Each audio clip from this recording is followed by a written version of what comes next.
सुशांत सिंह राजपूत के पूरे कहानी में रिया चक्रवर्ती का क्या रोल है, क्या है वो आप सबको बहुत अच्छे से पता है।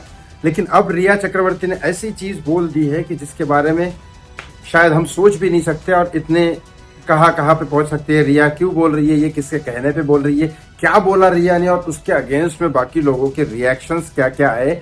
एक सुशांत की बहन के भी और भी कई नेताओं के भी आए रिएक्शंस, और बहुत सारे न्यूज चैनल्स के भी आ गए रिएक्शन। सुशांत सिंह राजपूत के केस में न्यूज चैनल बोल नहीं रहे थे, और अब जो बोल रहे हैं वो किसके अगेंस्ट में बोल रहे हैं, किसकी सपोर्ट कर रहे हैं, सारी चीजें इस वीडियो में बताने वाला हूं। लेकिन प्लीज हाथ जोड़ के एक ही रिक्वेस्ट करता हूं, इस चैनल को सब्सक्राइब कर लीजिए, इस वीडियो को लाइक और शेयर करना ना भूले, क्योंकि आपको पता है सुशांत सिंह राजपूत के केस में पहले से लेकर अब तक मैं हूं और आगे भी रहूंगा जब तक इस केस का फैसला जस्टिस तक ना पहुंचे। अगर जस्टिस नहीं पहुंचा तो वो एंड नहीं है, याद रखना।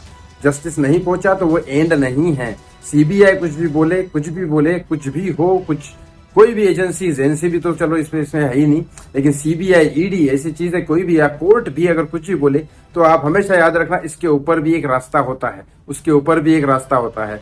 बहुत सारे रास्ते होते हैं, लेकिन हमारे हाथ इसलिए बंधे हैं क्योंकि अब तक सीबीआई कुछ नहीं बोल रही है। लेकिन इसके रास्ता किधर लेके जा रही है, रिया ने क्या बोला, इस बारे में बात करता हूं मैं।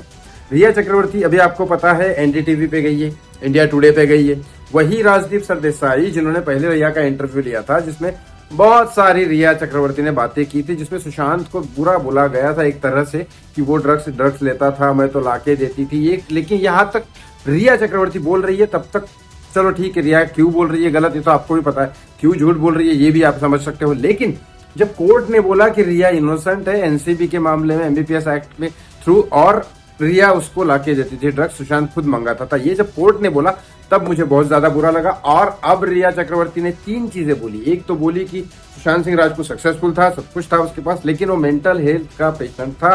मेंटल हेल्थ क्या है लोगों को समझ में नहीं आता है। सक्सेसफुल होने के बाद भी लोगों को डिप्रेशन होते हैं। मैं आपको बता देता हूँ, एक बात बता देता हूँ, सक्सेसफुल होने के बाद ऐसा नहीं कि सक्सेसफुल लोगों को डिप्रेशन नहीं होते, ठीक है, लेकिन वो सक्सेसफुल नहीं होते तब।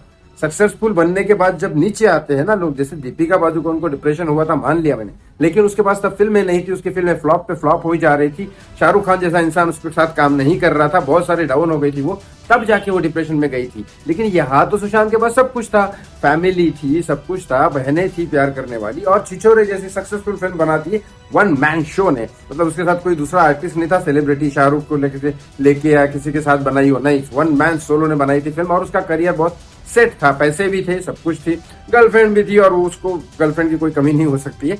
लेकिन इतना सब होने के बाद भी डिप्रेशन किस बात का है, फिर भी रिया चक्रवर्ती ये बोलती है कि मेंटल पेशेंट थी। अब उसने खुद ही बोल दिया कि नहीं, अगर लोग मुझे चुड़ैल बोलते हैं, मैं ब्लैक मैजिक करती हूँ, तो हाँ मैं करती हूँ, क्या पता मैं करती हूँ, ऐसा रिया ने बोला। लेकिन अब इसके पीछे क्या है, लेकिन एक बात जरूर है भाई, लड़की में कॉन्फिडेंस ऐसा आ गया वो इंटरव्यू में, पता नहीं कैसे आ गया, कौन इसके पीछे है, उसके कॉन्फिडेंस से मुझे लगता है कि उसका नाम पूरी की तरह से हट गया है। एनसीबी ने हटाया, चलो एनसीबी के ऊपर तो मुझे भी विश्वास नहीं था, लेकिन कोर्ट ने भी हटा दिया शायद, और सीबीआई ने भी हटा दिया, तभी तो इतना कॉन्फिडेंस आया उसके अंदर।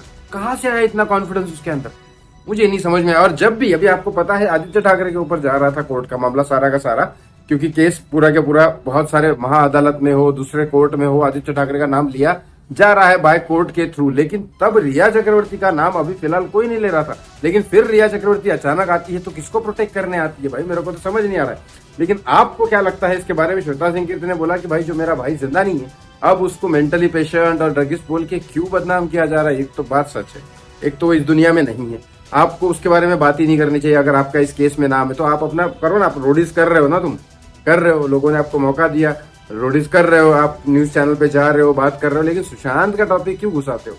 जैसे अंकिता लोखंडे ने जो किया सुशांत के साथ, आपको भी मालूम है, मुझे भी मालूम है, लेकिन उसके बाद अंकिता लोखंडे आज बात तो नहीं करती ना, बात नहीं करती। वो संदीप के साथ काम कर रही है, सब कर रही है, संदीप उसका दोस्त है जिगरी, संदीप पता है अपने क्या क्या किया संदीप ने। लेकिन यहाँ रिया चक्रवर्ती बात वापस से बात कर रही है, और अपने आप को डिफेंड करके सुशांत को बुरा बोल भी रही है।